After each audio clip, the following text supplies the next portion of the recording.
మీరు అభిమానించే ఆదరించే DJ9 తెలుగు న్యూస్కి స్వాగతం. మరిన్ని వార్త విశేషాలు అప్డేట్స్ కోసం మా ఛానల్ని సబ్స్క్రైబ్ చేసుకుని మీ మిత్రులకు షేర్ చేయగలరు. ధన్యవాదాలు. రాష్ట్రానికి బీజేపీ ఒక శనిగ్రహంలా దాపురించింది. ప్రాంతీయ పార్టీలైన వైకాపా, టీడీపీలు రాహుకేతువులుగా తయారు. ఈ ప్రాంతీయ పార్టీలది వైకాపాది, టీడీపీది ఇది సౌతుల పోరైంది. ఇలా సౌతుల పోరును భరించలేకుండా రాష్ట్ర విభజన సందర్భంగా ఆనాడు సోనియా గాంధీ గారి మార్గదర్శకత్వంలో, మన్మోహన్ సింగ్ గారి నేతృత్వంలో ఆనాడు యూపీఏ ప్రభుత్వం హైదరాబాదు తెలంగాణ రాష్ట్రానికి పోయింది కాబట్టి ఆ మేరకు నష్టాన్ని నివారించే దానికోసం ఆనాడు యూపీఏ ప్రభుత్వం 3 వరాలు ఇచ్చింది నవ్యాంధ్రప్రదేశ్. ఒకటి, రాష్ట్రానికి సంజీవని లాంటి ప్రత్యేక హోదా. రెండవది, రాయలసీమకు, ఉత్తరాంధ్రకు బుందేల్ఖండ్ స్పెషల్ డెవలప్మెంట్ ప్యాకేజ్. మూడవది, విభజన చట్టంలో 108 సెక్షన్లు, 13 షెడ్యూళ్ల కింద దాదాపు 5 లక్షల కోట్ల రూపాయలు విలువ చేసే ప్రయోజనాలు కేంద్రం రాష్ట్రానికి అందించాలి. ఈ 3 వరాలు అమలై ఉంటే ఈ పార్టీకి నవ్యాంధ్ర స్వర్ణాంధ్ర అయింది. కాంగ్రెస్ పార్టీ అధికారంలోకి వచ్చి ఉంటే ఈ పార్టీకి ఎప్పుడో ఈ 3 వరాలు అమలై ఉండేటి, సీమాంధ్ర స్వర్ణాంధ్ర అయిపోయింది. కానీ దురదృష్టవశాత్తు కేంద్రంలో బీజేపీ, రాష్ట్రంలో ప్రాంతీయ పార్టీలు విభజన తర్వాత కంటిన్యూస్గా అవి రావడంతో ఈ 3 వరాలు అమలుకు నోచుకోలేదు. పర్యవసానంగా ఈనాడు రాష్ట్రం వచ్చేసి అనేక విధాలుగా నష్టపోయింది. ప్రస్తుతం ఈ 2 పార్టీలు ఈ యొక్క రాజధానికి, అమరావతి రాజధానికి చట్టబద్ధ కల్పించిన విషయంలో ఒకవైపేమో జగన్మోహన్ రెడ్డి సెల్ఫ్ గోల్ కొట్టుకుంటున్నాడు, మరొక వైపేమో చంద్రబాబు నాయుడు సెల్ఫ్ డబ్బా వాయించుకుంటున్నాడు.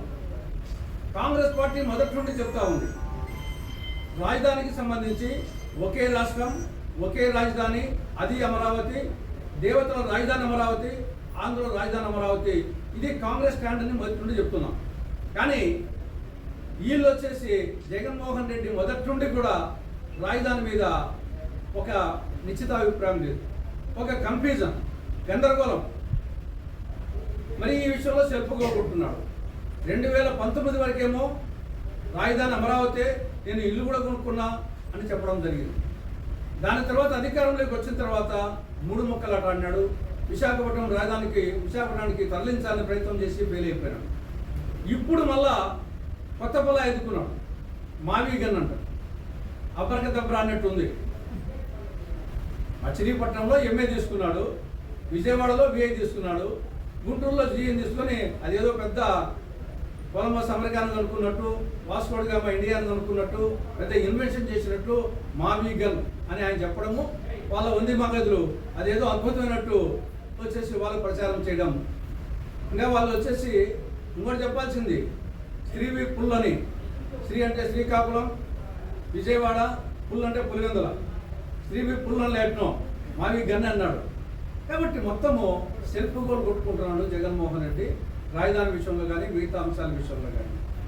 టీడీపీ, మిగతా కూటమి పార్టీలు సెల్ఫ్ డబ్బా కొట్టుకుంటున్నాయి. ఏదో కొత్తగా రాజధాని వచ్చినట్టు, ఇంతకుముందు వేరే చోట ఉన్నట్టు, ఇప్పుడు ఇక్కడికి వచ్చినట్టు అమరావతికి. నేను గత 10 ఏళ్ల నుండి పరిపాలన ఆనుంటే కదా సాగుతూ ఉండేది. 2014-19 ముఖ్యమంత్రి అక్కడ చంద్రబాబు నాయుడు అక్కడ ఉంటే కదా, అదేవిధంగా జగన్మోహన్ రెడ్డి అక్కడ ఉంటే, ఇప్పుడు మళ్ళీ అక్కడ ఉంటే చంద్రబాబు నాయుడు. 10 ఏళ్ల నుండి అధికారం అక్కడ నుండి సాగుతూ ఉంది, రాజధాని ఉంటే. అదేదో కొత్తగా కనిపెట్టినట్టు, దానికి చట్టబద్ధ కల్పించినట్లు, ఇంకా ఇది వచ్చేసి ఈ యొక్క మానవ ఇతిహాసంలోనే ఇది కనీవిని వెలుగని విజయం సాధించినట్టు సెల్ఫ్ డబ్బా కొట్టుకుంటున్నాం. కాబట్టి ఇప్పటికైనా సెల్ఫ్ డబ్బా వాయించడం మానుకొని కేంద్ర ప్రభుత్వము రాజధానికి గ్రాంట్ రూపంలో నిధులు ఇవ్వాలి. సెక్షన్ 94 సబ్సెక్షన్ 3 కింద రాజధానిలో రాజ్భవన్, రాష్ట్ర సచివాలయం, అసెంబ్లీ, శాసనమండలి భవనం, హైకోర్టు, మిగతా మౌలిక సదుపాయాలకు కేంద్ర ప్రభుత్వము గ్రాంట్ రూపంలో నిధులు ఇవ్వాలి. మీకు సత్తా ఉంటే గ్రాంట్ రూపంలో నిధులు తెప్పించి అమరావతిని డెవలప్ చేయాలి. రెండవది, రాయలసీమకు, ఉత్తరాంధ్రకు స్పెషల్ డెవలప్మెంట్ ప్యాకేజ్ ఇవ్వాలని విభజన చట్టంలో సెక్షన్ 46 సబ్సెక్షన్ 3 కింద ఉంది. దానికోసం కృషి చేయి. దుగరాజపట్నం ఓడరేవు, కడప జిల్లాలో స్టీల్ ప్లాంట్, పోలవరాన్ని పూర్తి చేయడం, ఆఖరికి కృష్ణా నది యాజమాన్య బోర్డు కార్యాలయాన్ని తెలంగాణ నుండి ఆంధ్రప్రదేశ్ తెప్పించుకోలేకపోతున్నారు. కాబట్టి ఆల్రెడీ చట్టంలో ఉండి అమలు కాని వాటి మీద కాన్సన్ట్రేట్ చేయండి అని చెప్పేసి అటు చంద్రబాబు నాయుడు గారికి అటు జగన్మోహన్ రెడ్డి గారికి కాంగ్రెస్ పార్టీ సూచిస్తూ ఏది ఏమైనా ఈ రాష్ట్రం బాగుపడాలంటే అది ఒక్క కాంగ్రెస్తోనే సాధ్యం. ఇలా డ్రామా అయిపోయింది. 11 ఏళ్ల నుండి ఇలా డ్రామా చూస్తున్నాం. కేంద్రంలో బీజేపీ డ్రామా, రాష్ట్రంలో టీడీపీ, వైకాపా, ప్రాంతీయ పార్టీల డ్రామా. వీళ్ళతో ఏమీ కాదు. రాష్ట్రం అభివృద్ధి చెందాలంటే ఓన్లీ కాంగ్రెస్ పార్టీ.